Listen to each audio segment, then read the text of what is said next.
One of the things that came out, you were talking about leadership. Yeah. You talked about Nelson Mandela as a leader of South Africa, and even when he left office, that stayed with him.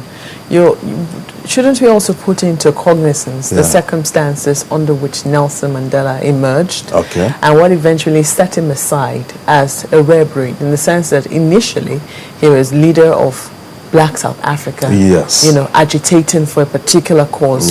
But eventually when he became president, he knew that he was president of all.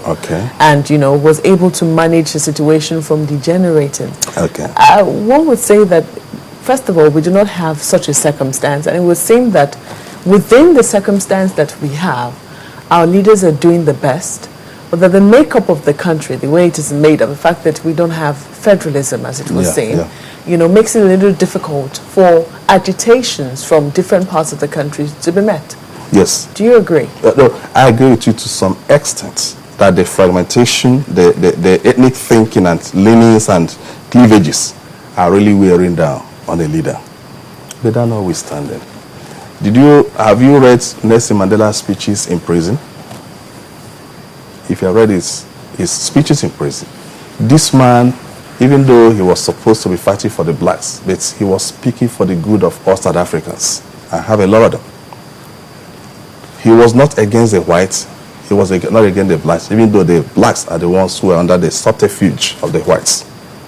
Even in prison, he was preaching forgiveness, oneness, unity, love. When he came to power, the next stage, people expected he was going to change, because the trappings of office will make you change. This is something I just want to let you know. Go to Asorok, you might not be Mope again.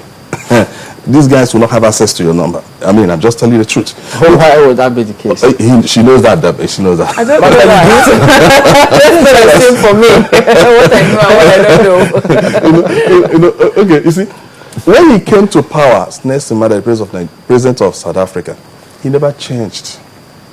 His message remained his acts. His actions and the message gelled. He never changed. And then at the end of the 5 years, or just about, the man looked at himself and said, it's not all about me. It's all about the people. I've come to the ends of the era. I've shown the way. Let the people take over. If it's all about me, when I die, there'll be a problem. And when he left office, he continued with the same message. He never changed until the day he was intent. The body was intent. Now, the only Nigerian that came close to that was Olusegun Obasanjo. Because at what point? This last time, or while there was in the military? That's what I'm coming. Okay. No, as a military, he wasn't there. As a military, he wasn't even. He was doing the bidding of some people, but I'm not here to. You see, the way he came in as a military leader after suffering the prison, maybe the best way to go to presidency is from the prison. Maybe. You see, he started well.